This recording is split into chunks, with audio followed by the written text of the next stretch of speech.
So welcome back. As we're all familiar with simultaneous games by now, in the next couple of videos, we'll discuss sequential games, or dynamic games, as we often call them. Sequential games are, simply put, games with some sort of a time aspect in them. So if one firm acts before the other, it's going to have quite important implications for playing the game. So the second firm will be able to play the game knowing what the first firm has done, and it's going to be able to adjust its actions accordingly. And the first firm, on the other hand, has to make a decision without the requisite knowledge of the follower, right? I don't know what the second player is going to do. However, the first firm will keep in mind that there will be a follower, and this follower is going to react in some sort rationally. Okay, so they're going to build up expectations about the reactions of the follower in my own decisions. Now I want to illustrate this with an example related to the movie E.T., the Extraterrestrial. So I don't know how much you're a kid of the 70s, but if you are, then you will remember this scene very, very vividly. Okay, so E.T. has just landed. He's hiding somewhere. He's terrified. He's hiding in the woods somewhere. And there are a couple of kids, two kids, that see that something is out there in the woods. It's fairly close to their house, so they feel, well, you know, we want to make sure that we can find out what this person, what this animal might be. So they, to lure out E.T., they lay a trail of sweets, small round sweets, colored round sweets. Okay, and they lay the first one right at the edge of the woods. They lay the next one maybe a step or two ahead, and so on. E.T. finds the first one. He picks it up, has a look at it, and tries it, and likes it. Okay. In the second step, so he looks around if there are any more, and he finds another one. Takes the next one, likes it, and eats it. And so on and so forth. So he gets more and more excited, and eventually follows this trail of sweets into the bedroom of the kids. When he picks up the last piece of sweets, he picks it up, eats it, looks up because there are no more. The kids look up as well, and they start screaming, E.T. starts screaming, and chaos ensues. Okay, so that's the story that you have to keep in mind. What you may not know is that the small pieces that E.T. picked up were a small candy called Reese's Pieces, produced by a company called Hershey's. Okay, and so what I want to discuss now is the backdrop to this story, the commercial backdrop to this particular story. Okay, so we call it the Chocolate Wars, and keep in mind these are fictitious numbers that we're using. Universal Studios, which were shooting E.T. at the time, they were charging, or they were approaching Mars, saying, "Well, do you want to place a product in this scene in E.T.? If you do, we're going to charge you $1 million for that." If that had happened, if Mars had agreed to that offer, then Mars's gross profits would have increased by 0.8 million, so 800,000, and Hershey's would have decreased by 100,000. So to find the net profits, we have to include the payment for that, which is 1 million. So Mars's gross profits would have been minus 0.2 million. Hershey's, they didn't pay anything, and they suffered 100,000 in loss of sales.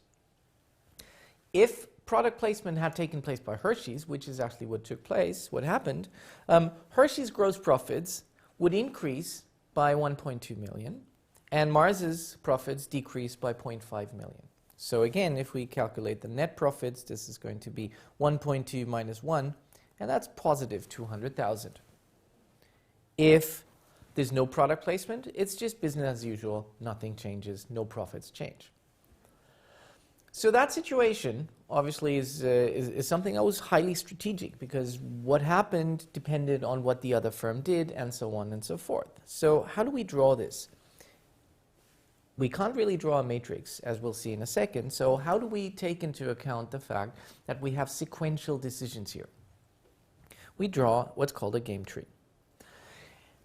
A game tree has the property that the first decision point always starts the game. This decision point and every decision point that follows represents a node. And from that node, we have decisions of subsequent players, subsequent decisions, will branch out accordingly. Okay? Sounds very complicated, it's actually very easy, and I want to take that example of Mars and Hershey's to illustrate this. So the first decision was Mars. Okay? Mars got the offer from Universal Studios, and they had the offer of either placing their product or not placing their product. Okay? After that, the decision came to Hershey's. If product placement actually takes place, if Mars signs the contract, then Hershey's can't really do anything, right? So for them, it's just a question of maintaining the status quo. If Mars does not agree to the deal, then Hershey's again has the choice between choosing product placement, so signing the contract, or not. Okay? So that's the structure of the game. The next thing we need to know is what the payoffs are. So the payoffs if Mars signs and Hershey's doesn't get to sign are plus 800,000 minus 1 million. That's Mars's profits are going to be minus 0.2 million. Hershey's, as we saw, are going to be minus 0.1. If Mars doesn't sign, but Hershey's signs instead, then Mars is going to lose 500,000 and Hershey's is going to win 200,000. Their net profits are going to increase by 200,000. And if neither of them signs, they both get profits of 0. Okay, so that would be a structure that we can then go ahead and analyze, and we'll do that in the next video. But for now, what this is useful for is it can tell us something about a strategy. What do we need to know if we want to define a strategy of a game? So we sort of have an idea already, right? We have a working definition for this course, which was it's a player's plan of actions in a particular game.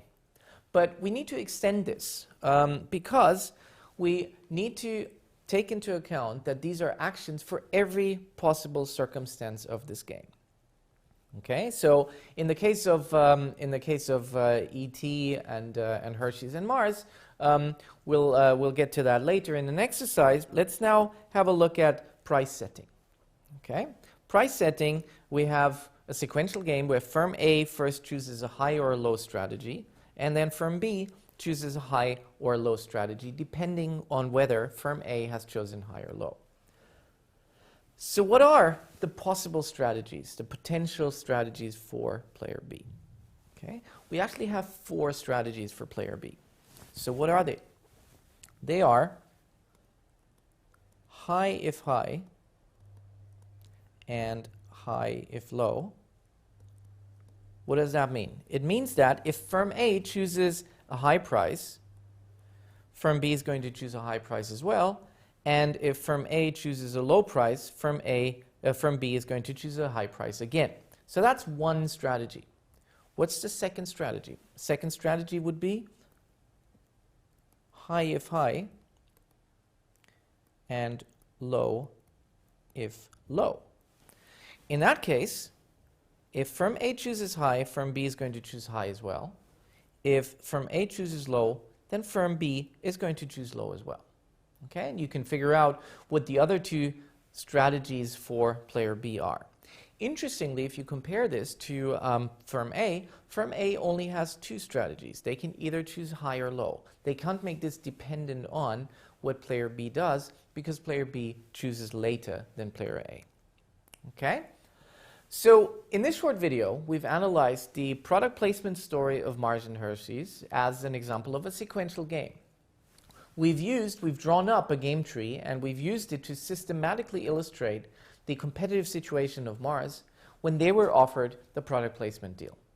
So in the following video, we'll try to use the game tree to help find the optimal strategy in a competitive situation. But please first do the in-video quiz. So we've learned in most cases firms can choose between different strategies. And so please now have a look at the following game tree and tick which strategies seem reasonable for firm B. Okay, and I'll see you in the next video.